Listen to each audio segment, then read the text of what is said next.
Hey there, Sandra from Conversion Minded, and today I have some very helpful tips for you to help you streamline social media. Now, I know that social media can be super overwhelming and it's hard to stay on top of what you intend to share, what you do share, to follow through with it, and it's just a lot of stuff, right? So I'm hoping that these tips that I'm going to give you help you streamline social media. So the first tip is to schedule your content. Now, I know this is a no-brainer, it's nothing new for anybody, but I figure it is the most important thing because it's going to help you save time.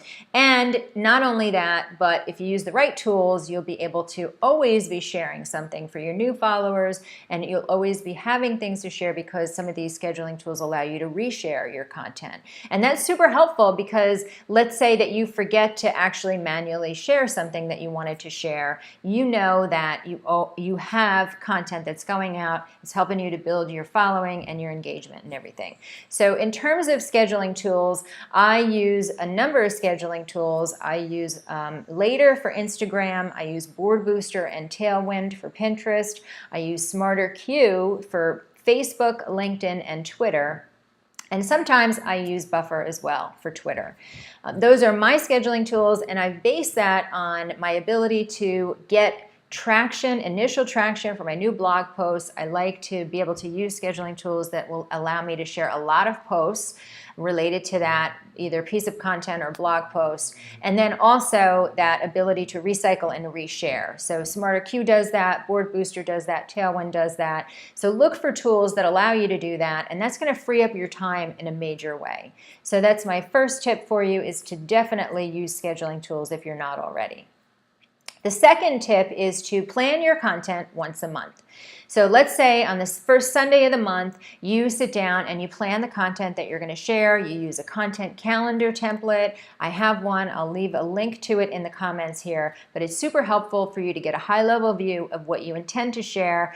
And I found that just by doing this, you're more strategic about what you're sharing, you're thinking about what you're sharing, and there's a little bit of an accountability measure. Because you've planned it, because you mark it down on a calendar, you know that it's something that you have to do.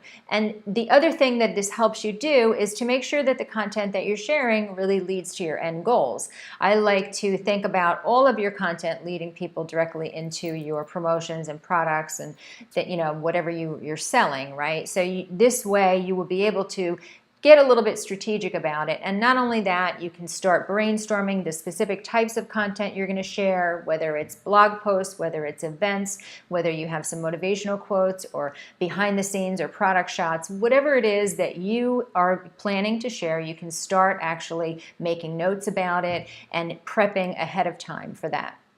This leads me directly into step number 3, which is to do certain daily and weekly activities. So if you kind of pool your activities into monthly, weekly, and daily, then your mind can kind of be working on these things behind the scenes, and generally speaking, what you're supposed to be doing when. So weekly, what you should be doing is actually creating your share images and writing descriptions and comments for Instagram and Pinterest and Facebook, and scheduling them. So those are the things that you should be doing weekly, and again, I like to do this one day of the week. So one day of the week, set aside, whether that's a Friday for you or whatever it is, but create your images ahead of time, get them ready. If you're posting one time a week on channels, then you have 7 to do.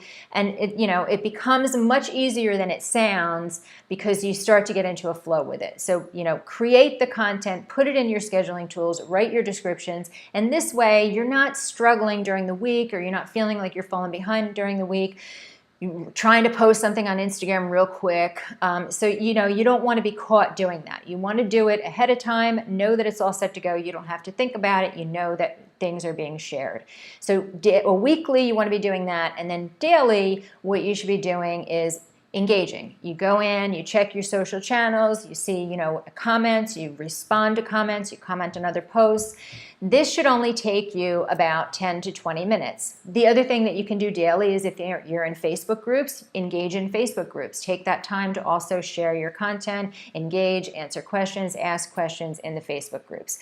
But keep in mind that your daily activities on social media should be your least productive time. So you want your most productive time to be spent creating content, creating products, and then this should be your least productive time. So if you're catching up on Hulu or Netflix or checking your email, this is when you want to be popping into social media channels. And you want to go in and you want to get out, right? You do not want to spend more time than you should be spending on social media. Most of your time is going to be around creating content and creating products and creating images.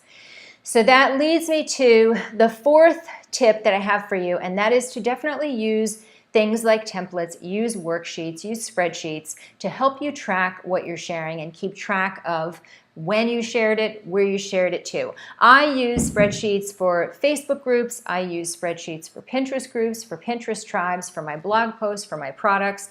These are really going to help you stay on track and make sure that you follow through with sharing. So it's one thing to plan what you're sharing, it's another thing to create the content, and then it's another thing to actually know that you did share it where you intended to share it. So something as simple as listing out your blog posts, and then in the other columns you can list your social media channels and just write the date that you shared it. With Google Spreadsheets, I even like to add a note in each cell there for the date that I shared it, and I add the description or the comment that I have so that later on, if I want to repost it, I can just go and grab it. So these are really, really helpful. It's a way for you to stay organized, and it's a way for you to stay on top of what you actually shared. And this way, if you don't, for whatever reason, share something, you can go back to this tracking sheet, see that there's an open box, and you need to put a date there, and then you can just go share it right then and there, and you know that you checked the box on it. This way, instead of wondering if you shared it, or and then you just kind of move on and you don't share it, you will know specifically whether or not you followed through on that one, and then you can just pick up and go ahead and do it if you hadn't done it already. So that is my fourth tip. They are very, very helpful. And then number 5 is to ask for help. I'm really big on outsourcing things that you don't necessarily need to do. And I believe that scheduling, things like scheduling and creating share images, you don't necessarily need to do. So I would definitely look into asking for help, getting some assistance to help you. There are many people out there who are experts in graphic design, experts in social media, and they can help you, and they can help you within your budget. So you can find assistants and experts to help you on Upwork or even in Facebook groups. But I have found that to be very, very helpful because there is a lot to do, and you really do need to be focusing on the tasks that only you can be doing. And again, you can start small with this. So you can just have somebody help you out by scheduling, or somebody help you out creating a couple images. You don't have to dive all the way in and go get, a full-time assistant. You can just have people help you out for a couple hours during the week. And this way, that will really help you streamline it because you know that you're doing what you should be doing and other people are helping you out. And so it's not all on you.